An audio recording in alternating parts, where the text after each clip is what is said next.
Adobe Fresco is a pen and touch optimized digital art application that debuted on iOS but has made its way to the Windows platform. It takes the digital painting features from Photoshop and puts them into their own dedicated app. But it even goes beyond what Photoshop's brushes can do.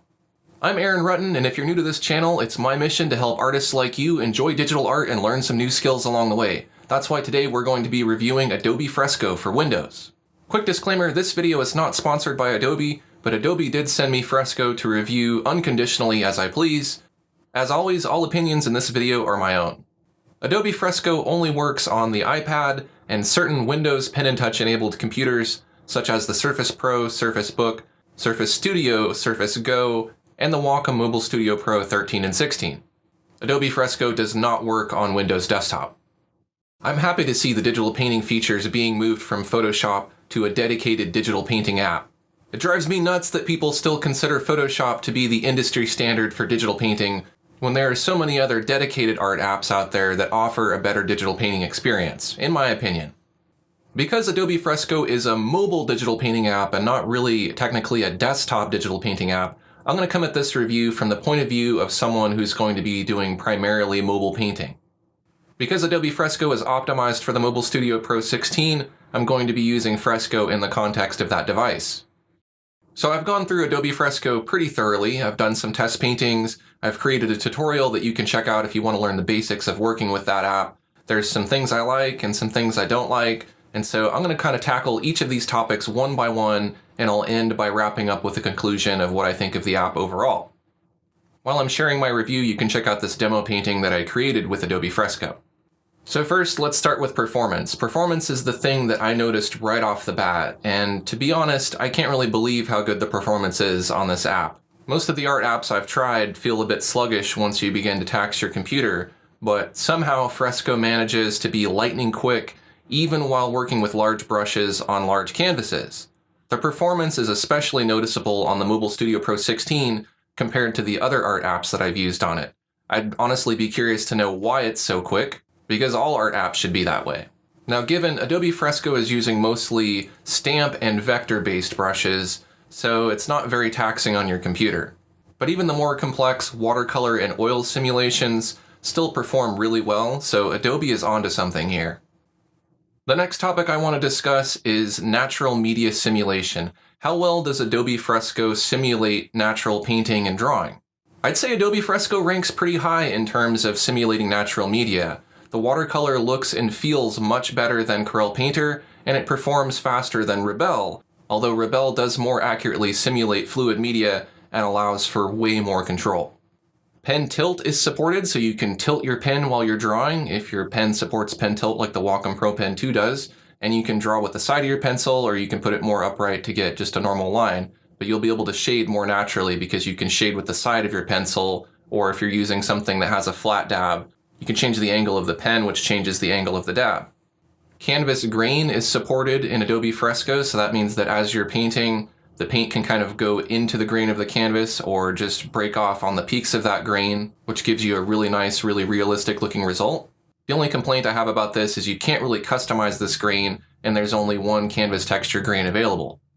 When you're painting with the live oil brushes in Adobe Fresco, you get a really nice paint depth effect, and I really like the way this looks. It has a really nice feel to it.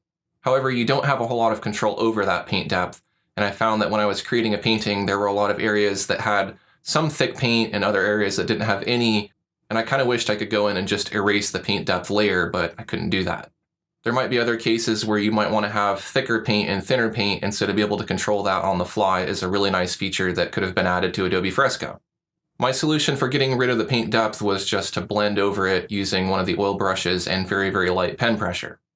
Now, on the topic of blenders, there isn't specifically a blender brush type in Adobe Fresco. There are some ways to blend, but it would be really nice if there were just specifically blender brushes that had a variety of blending effects.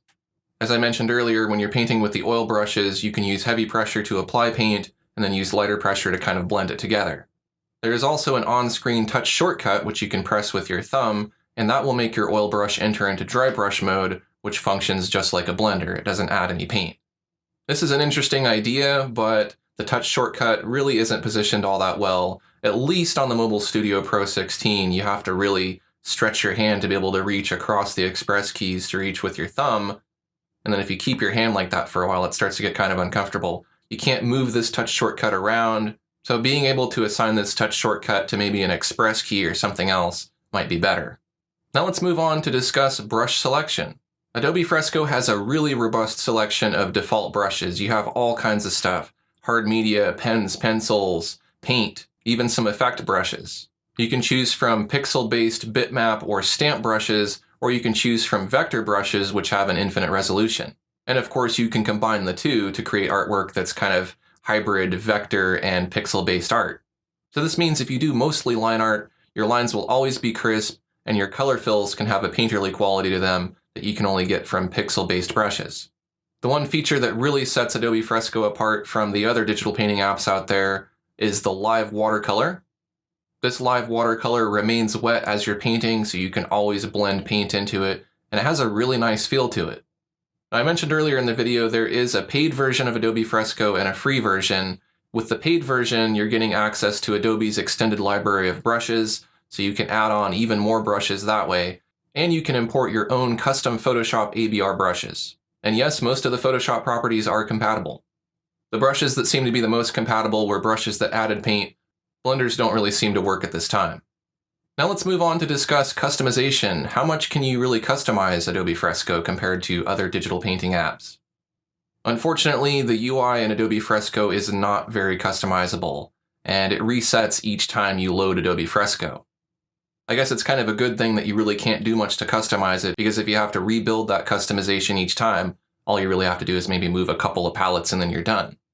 You also cannot permanently save custom brushes. You can customize the properties of a brush and make a brush variant, and if you close Adobe Fresco and reopen it, that variant will still have those properties, but if you reset that brush, you don't have a way of keeping that custom variant that you made separate from the original.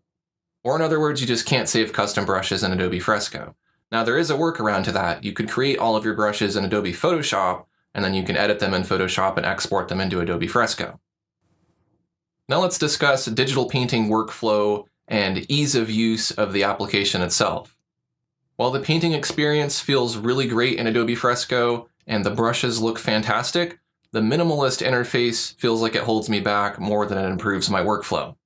I get that this app is supposed to be simple and intuitive, and that it's supposed to kind of mirror the iPad version of the app, but there are a lot of core features missing, which makes it difficult for me to get into a flow where I'm comfortable. That's not to say I don't eventually get used to working that way. It just adds a level of frustration that could easily be remedied by adding some of the core features that I expect from a digital art application. Now obviously, not everyone uses the same workflow that I do, not everyone has the same expectations that I do of a digital painting app, so I do believe that Fresco could be a great app for artists who enjoy a more minimalistic art application. Power users, on the other hand, are going to feel a little bit handicapped, and will probably find themselves bouncing back and forth between Photoshop a lot to access the tools that are missing from Fresco. Fortunately, Adobe has really streamlined the Photoshop Fresco workflow by allowing both Fresco and Photoshop to access the same documents in the cloud. Honestly, it can feel a bit refreshing to get away from some of the clutter of overly complex art applications. And in the context of painting in plein air, it can be beneficial to use an app that doesn't have too much clutter to dig through. This minimalist workflow allows for more spontaneity while painting, which can be a good thing for painters who prefer that kind of workflow. Now, in terms of ease of use, one of the things I found difficult about this application is that the help guide isn't really all that straightforward. It's very simplified and things are kind of broken apart, and there's some stuff that's in text format and some stuff that's in tutorial videos you have to watch. I really wish that there were just one boring, long help guide like there is for everything else that just has all the features laid out, rather than having to kind of hunt around here and there and then piece everything together myself. But that's just me. Fortunately, there isn't really a whole lot to learn in Adobe Fresco, so no matter how you learn it, it's actually pretty easy to pick up. There are little color sliders here and there for your hue, saturation, and value, and maybe to change the size of your brush. Those sliders are pretty easy to move for the most part, but I do find that if you're trying to move maybe from one number just right to the number next to it, like let's say from 6 to 5 or 6 to 7, it does feel a little bit touchy sometimes. So maybe having something like a plus or minus button so you can fine-tune those increments would be good, since you're using a stylus. Another feature that I had a little bit of trouble with was the time-lapse feature. The time-lapse feature is actually pretty cool because it can save the progress of your painting and then you can export that as an MP4 video. The only problem I had with that is that you don't have a whole lot of control over the MP4 output, so you can't control the compression and the video comes out a little bit more compressed than I'd like. I wouldn't use it for production quality, but it definitely can capture your process if you just want to be able to see how you painted something. There were a few artifacts here and there too. And then my last gripe as far as ease of use is concerned is the dropper tool for some reason has to think about what it's doing when you sample with it. It's like it's loading something. There's a little loading icon. So I don't know what it's trying to load because every other color dropper in any other art application is like instantaneous. So maybe there's something it's doing behind the scenes. Maybe it's loading the colors through the cloud. I don't know, but there's a little bit of lag which really interrupts my workflow because I sample colors all the time. That's just a tool that should be fast. So now let's move on to discuss some of the features that I feel are missing from this application. First is a clear layer command. There's layer commands for doing all kinds of stuff, adding layers, deleting layers. There isn't really a way to just clear out a layer, at least I couldn't find one. So that's something that you're going to want to do often. In the layer actions, there should just be clear layer. I mentioned this earlier, but there aren't any blender brushes. There really needs to be blender brushes, and I don't mean just one blender or smudge brush. I mean like a blender brush category that has actual blending technology. So you would have a grainy blender, or a blender that's softer, or a blender that diffuses, or a blender that's wet. That way you can get all kinds of different blending effects. There isn't just one way to blend. And I mean proper blenders, blenders that blend to transparency. Even better would be the ability to toggle the pixel-based brushes to become blenders, like you can do with the eraser. The next missing feature is a brush cursor. And I get that it's nice to not have a brush cursor because then you're just focusing on drawing with your pen. It feels more natural, I guess. I don't know. But if the brush is something that's not a pencil or a pen that's very, very small and it's a bigger brush, then it makes it kind of difficult to paint because you can't really gauge how big of a mark you're going to make. So I think you need a brush cursor if you want one. That should definitely be optional. Another aspect of that is that it's also hard to resize your brush. You can go all the way over to a menu and resize your brush in that menu each time. That creates a whole bunch of extra steps that I don't like, and that's a whole complaint of its own. But it would be great if you could just on screen somehow resize your brush and see on the fly what size that cursor is as you're painting. Another gripe I have about the missing mouse cursor is that it makes it more difficult to create tutorials because then you don't have that mouse cursor that people can follow around. Moving on, I wish that you could name layers. As far as I can tell, there isn't a way to name a layer. And you're probably not going to be working with tons and tons and tons of layers in this application because it's a more minimalist interface. But nevertheless, it would be great to name layers. Obviously, you have that layer thumbnail and you can see what's on the layer. But if there's a lot of little stuff on that layer, sometimes it's hard to tell what the layer is. So it's not very helpful to have a thumbnail if you don't know what the layer is. It creates a big disconnect in your workflow. And it's easier just to click on that layer and say, oh, okay, that's the shadows, or that's the lights, or that's the color, or that's the lines. Now, when I was working with Adobe Fresco, because I'm a desktop guy, I kept going for my keyboard, and I actually kept messing up stuff on my desktop computer because I was trying to use the keyboard with Adobe Fresco on my MobileStudio Pro, and that just obviously didn't work. So I want to go for those shortcuts, and if the shortcuts aren't there on the express keys, then I'm going to go for the keyboard. So one thing that I think that would be very helpful is to create some keyboard shortcuts for the people who want to use them and let those keyboard shortcuts be applied either to a keyboard or to the express keys on the MobileStudio Pro, because otherwise those express keys aren't doing anything and they really just get in the way of being able to touch that touch shortcut. And my last suggestion is to add support for the Wacom Art Pen. The Wacom Art Pen can sense barrel rotation, which can be really great to rotate flat brushes. I know you can kind of rotate your dab by using pen tilt, but that can be a little bit awkward. It's nice just to be able to rotate this. I would think if you were going to add rotation, though, you'd probably want to add that brush cursor as well so that people can see the shape of the cursor and the angle that it's at. All right, so now that I got all of my complaints out of the way, let's talk about some of the really cool features in Adobe Fresco. You can write to enter text. That's awesome. So if you're naming your document and you want to write something and you don't have a keyboard, what are you going to do? You just write it in and it translates your scribbling into text, hopefully. Guess it depends on how good your handwriting is. This is a feature I'd like to see added to other digital art apps, and you should be able to do this when you're naming layers as well. It's really cool. There's also a little keypad that pops up when you're entering numerical values. For example, when you're resizing your canvas, you can just kind of punch the number in that way. Another really cool feature is the cloud syncing capability between Photoshop and Fresco. That way, if there's something in Photoshop that's not available in Fresco, you can just work back and forth between that same file using both applications without having to transfer the files around. And in my case, when I was working on the MobileStudio Pro in Fresco, if I wanted to edit something in Photoshop on my desktop, that was super easy to do. There is one downside to having things in the cloud, and that is if you don't have an internet connection, then you can't access your artwork. Another really cool feature in Adobe Fresco is the ability to blend colors using a subtractive color model. When you're using subtractive color, yellow and blue paint mixed together make green paint, just like in real life. But in most digital art applications, mixing yellow and blue makes gray. The only other art application that I can think of that has subtractive color mixing is ArtRage, and results in ArtRage just don't look quite as natural as Fresco. And the last cool feature that I'll talk about in Adobe Fresco is the ability to use the live wet blending on pixel-based brushes or even on photographs that you convert to a pixel layer. So you can actually take a photograph and kind of turn it into watercolor. So now I want to answer the question that's on everyone's mind: should you migrate from Photoshop to Fresco for digital painting? I'd say it depends. If you only use Photoshop for digital painting and you don't use any of the image manipulation features, and you happen to have a MobileStudio Pro or a compatible Windows tablet, then Fresco could potentially declutter your workflow.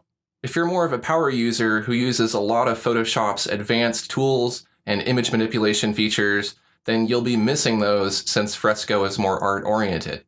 And if you rely on the power of your desktop or laptop for your digital painting workflow, you'll feel held back by the less powerful mobile processors. I think a lot of artists will likely use both Fresco and Photoshop, and that's a good thing.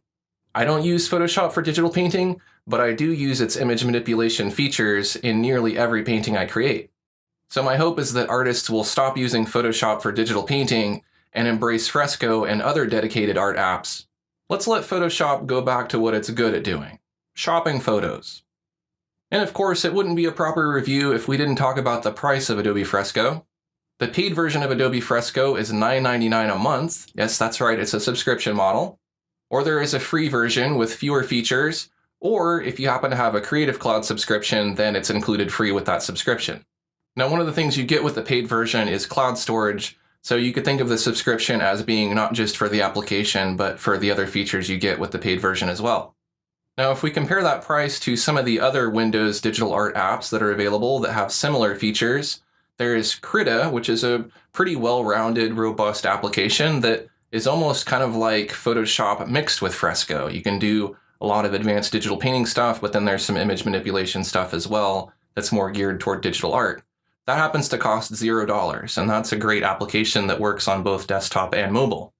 It doesn't perform nearly as fast as Adobe Fresco, and it doesn't have some of the stuff like the live watercolor features, and it's a lot more complex, and there's a lot more to it. It's way, way, way more cluttered than Fresco, so that's something to consider. There is also Rebel, which is around $89.99, and Rebel is pretty simplified. It's not too overly complex. It can do a lot of the stuff that Fresco can do. It's fairly responsive, pretty quick depending on what you're doing. It also has a nice watercolor simulation, but the watercolor simulation is a lot more advanced than what you can do in Fresco. Now, Rebel is $89.99, but that's a one-time payment, so you don't have to keep paying for Rebel unless a new version comes out and they require you to upgrade. So you might think of the one-time payment system versus the subscription model as being two different things, but you probably end up paying about the same anyways because you have to keep upgrading every year or every couple years. And now for my conclusion. While I can't help but feel like a lot of the core features that I expect in a digital art application are missing, I know that Adobe Fresco is a work in progress, and Adobe is going to continue to add features to this application. The question is, how far can Adobe push Fresco until the threshold of what the iPad app can handle is exceeded? Will Fresco diverge into a more robust digital art application that more closely resembles Photoshop, less all of the bloat? Or will it continue to cater to minimalists by keeping things simple and intuitive? Only time will tell. As an artist who uses primarily a desktop workstation, I can't see Fresco replacing my software of choice because it's just too lightweight for my taste. But when I leave the studio and I want to paint on the go, then Fresco is definitely one of the best mobile painting apps that I've ever tried. I plan to create some videos where I'm painting outside the studio on the MobileStudio Pro 16 using Adobe Fresco, so make sure to subscribe to my channel if you want to get a notification when I release those. So that's my review of Adobe Fresco for Windows. If you'd like to learn the basics of working with Adobe Fresco, check out my free tutorial, which I'll link you to. And if you'd like to download some of my custom brushes for Photoshop and Adobe Fresco, I'll link you to those as well. Thanks for watching, and I'll see you next time.